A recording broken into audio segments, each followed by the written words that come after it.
Abai say, you know, the army is using a lot of dogs. The dogs go in first. Either they explode and save our soldiers. They sniff to find bombs. They try to bite and attack the terrorists. We use them a lot. So there are 2 dogs. One saved 3 Jewish soldiers, and one saved 2. One survived, and one died. Is there akaras hatoiv to the dogs? We have 3 questions here, really. First of all, is there akaras hatoiv to the dog that survived? Is there akaras hatoiv to the dog that died? And do you need to bury it, say Kaddish, put a matzeva? And they did such a good service, especially the one that died. Should we change the name of this shul or open up a new shul? Leilu Nishmas, Max, or Rover, or Bella, or whatever the common nickname. In Hebrew it's Muki or Shuki or Kuki. I don't know what they use today for the dogs. Rabbi Sai, what do you say? Let's start with the dog that survived. Is there akaras hatoiv? The animals. There is. But don't we have that by Pesach night? What about Pesach night? The dogs. The dogs didn't bark, and therefore what do they get in return? What do they get? Basar basade treifa lo tochelu. Lakelev tashlichun oisoi. Throw it to the dogs. Why? Says Rashi over there, lelamedcha, to teach you that HaKadosh Baruch Hu is not mekapeach schar kol birya. HaKadosh Baruch Hu rewards every creature in this world, including dogs. There is a akaras hatov to a dog. Gevaldik. And the frogs as well. On the one? Frogs. The frogs, Hanania, Azariah, Michelle, they learn from the frogs. Do we give them appreciation? Do we show them appreciation other than the fact that they're now a role model of Mesirus Nefesh? Where do you see that they actually did something for them? No, we do appreciate what they did. Of course you appreciate. We learn from that, but we actually did something for them. Here we give them food. There's a Yerushalmi, Maseches Trumos, Perek Ches, Aloha Gimel. Fascinating. A big Talmid Chacham came to town, and he was hosted by someone. He opened up a big table. Everybody in town came. He put the Talmid Chacham at the head of the table, and he sat right next to him, his dog. Talmid Chacham says to the owner of the house, "You trying to disgrace me? Why are you putting a dog next to me? What did I do wrong to you? You don't even know me. Why are you mevazing me?" And the guy says, no, chas v'sholom, we'll never do that to you. But last week, there was an armed robbery here. And the attackers came at my wife, and this dog, Mesirus Nefesh, he jumped at the attackers, and he saved my wife's life. And the Gemara doesn't make fun of this. It sounds it's legitimate. You're giving appreciation to the dog. You see, there's no problem. Why is the kelev, a dog called kelev? In Hebrew, it's not an arbitrary language. Everything has a source, everything has a meaning. The Maharsha in Sanhedrin Tzadizayin says, kelev is kulo lev. He is all hard because he is loyal to his master. So appreciation for live animals, for a dog, seems no problem. What about the dog that didn't make it? Kaddish for the dog that died. Mesirus Nefesh. Putting a matzeva. What do you say? And if so, what do you want to write in it? The Kadosh? What are you going to write in it? You're saying no, it's a no-brainer. This is not a person with a person's neshama. He doesn't have a neshama, and therefore? Therefore, why would you say Kaddish or do things that you do for a person that's a neshama? Okay. Same page on the Yerushalmi. Same page. Another Maaseh. Shepherds milked a cow. They wanted to drink the milk. They left for 5 minutes. They came back. They're about to drink. When they were gone, a snake came, drank some of the milk, and put its poison there. The dog saw it. The shepherds didn't. So the dog starts barking like crazy. But they don't know the barking language of what's wrong with you? And they're about to reach for the milk, and the dog saw it. So the dog jumps at the milk. He drinks, and shortly after, within a few seconds, it dies. He saved the shepherds' lives. The Psikta de Rav Kahana says, Piska Yud Aleph, they buried it, they put a matzeva, and they wrote on it, Nefesh HaKelev. Chidish. Chidish. Muridik. It's dafka nefesh hakelev, not nishmas hakelev, because the kelev does not have neshama, like you said, and therefore there's no need to say kaddish. You're not going to elevate something that doesn't exist.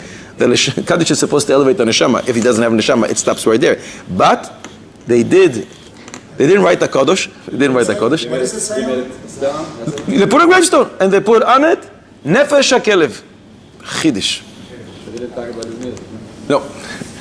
So lichoira, there is appreciation to a live dog. If you want to put a matzeva, maybe you can. I don't know what it's going to do. Definitely no kaddish. But can we open up? What do you call him? Rover's yeshiva. Besmedish al Shem Rover. What do you say? What do you say? Dog cemetery.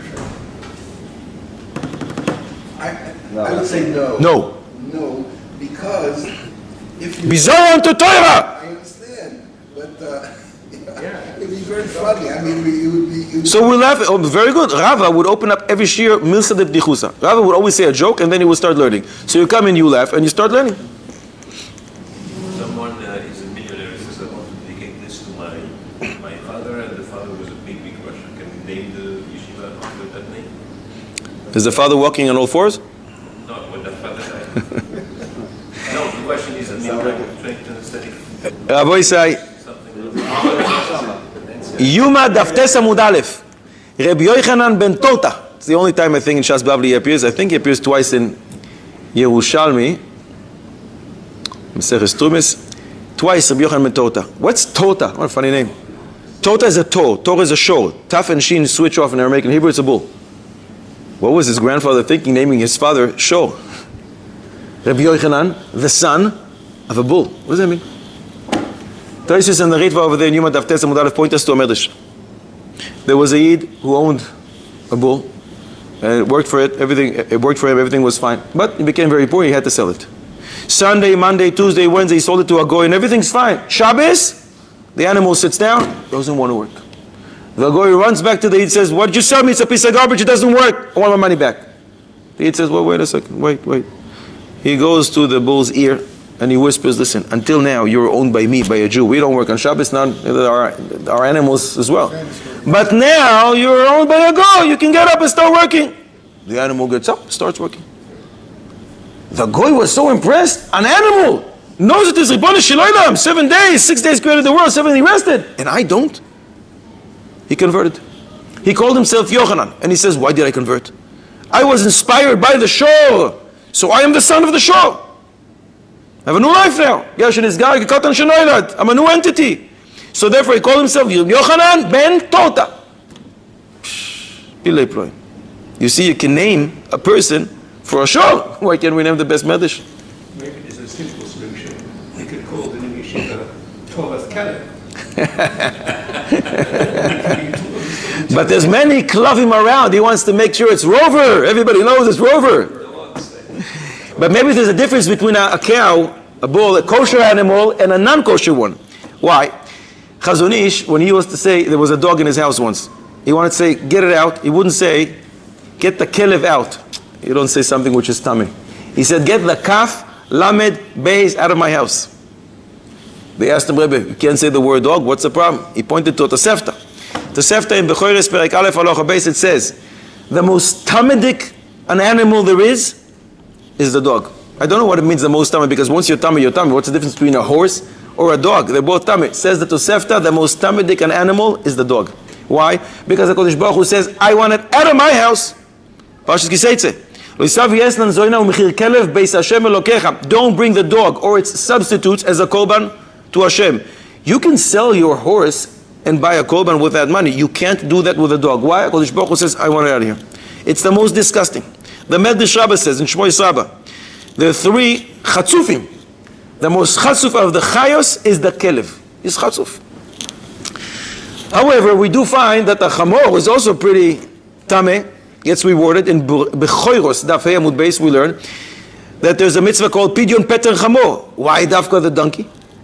Because the donkeys assisted Klal Yisrael. Each one of them had 90 Libyan donkeys, the best donkeys at the time, carrying their silver and gold. So Kodesh Baruch Hu rewards every single animal. You helped my people, I'll give you a mitzvah, and you get even kedusha, a kedusha of Pidyon Peter Chamor. So lichoira, it's a bizayon to call the shul for the dog's name. But if this is going to increase more Torah learning in the world, let it be. With time, hopefully, we'll teach them that can be. Maybe we should change the name for those soldiers that died on Kiddush Hashem. That'll be mistama a little better. But until they figure that one out, lichoira, we should allow it. It could be that this dog is a gilgul of somebody else from a previous round, and he came just to rectify and complete his tikkun, and that's why it had to go this way. But this is a shala you have to turn into the mekubalim. I don't know.